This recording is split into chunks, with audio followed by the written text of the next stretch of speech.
Grace and peace to you, sisters and brothers. Amy Wilson Feltz here, coming to you from the parsonage of St. Paul's United Methodist Church in El Paso. Thank you for joining me for coffee once again on this Wednesday morning. This is something that nourishes my soul. I really look forward to connecting with you each week in this way, especially when the weeks feel long. And this one has felt really long to me. It's been a week when I've really been struggling with staying on task and staying focused, and I've really been leaning into the grace of the people around me, the encouragement of friends, and the beauty that I see in my children. And I talk about our children often. Certainly our family is not perfect. We have struggles just like any other family, but our house is also full of wonder and joy right now simply because of the ages of our children. There's so much to experience and so much to discover, and Natalie and Augie are growing, especially right now, in their language development, and it's just fun. It's hilarious at times. Natalie has had a strong vocabulary for a long time, and Augie's vocabulary is certainly catching up with his big sisters. He will begin sentences lately with clearly or obviously.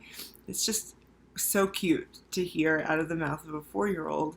And the other day he used the word material, and I don't remember exactly the context, but he didn't use it correctly, and it confused Natalie. So she said, "Mom, what is material?" And then Augie launched into this really detailed definition, again, that was not even remotely correct.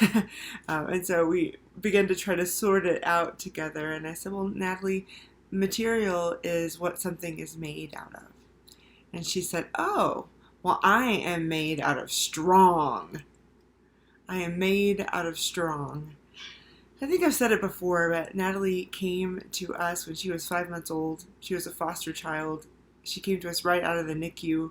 She was healing from third-degree burns. She still bears those scars, and we work with her every day to make sure that her skin is soft and stretching so that she can grow the way that she needs to grow. So she has a reminder every day of just how strong that she is. She's a remarkable child, and when she says she's made of strong, she's absolutely right. I reveled in that moment with her, and I've been thinking about it lately when I don't feel so strong, when I'm struggling with my strength. And there are a couple of passages in our Bible that really help me, and they may be familiar to you. One is from the Old Testament book Isaiah.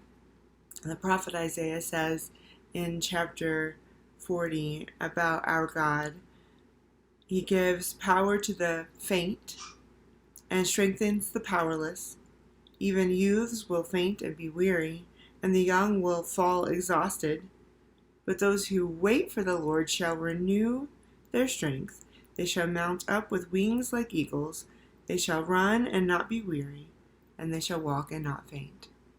That's Isaiah 40, verses 29 through 31. And again, it's a familiar passage to many people, and often we focus on that part about running and not being weary and walking and not being faint. But I really appreciate right now verse 29 that says, "God gives power to the faint and strengthens the powerless." And it also reminded me of another really important, helpful passage for me. This one from the Apostle Paul. It comes from chapter 12 of 2 Corinthians, and I actually referenced this in my sermon last week when he's talking about struggling with something personally, and he hears from God, "My grace is sufficient for you, for power is made perfect in weakness." My grace is sufficient for you, for power is made perfect in weakness. So Paul says, "I will boast all the more gladly of my weaknesses, so that the power of Christ would dwell in me. For whenever I am weak, I am strong. For whenever I am weak, I am strong."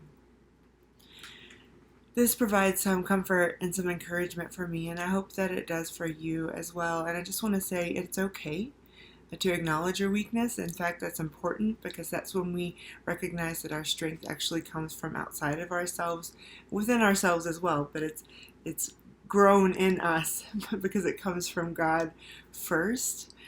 And so if you are needing to recognize that weakness, if you are needing help in some way, please contact me. I'll share my email address below here.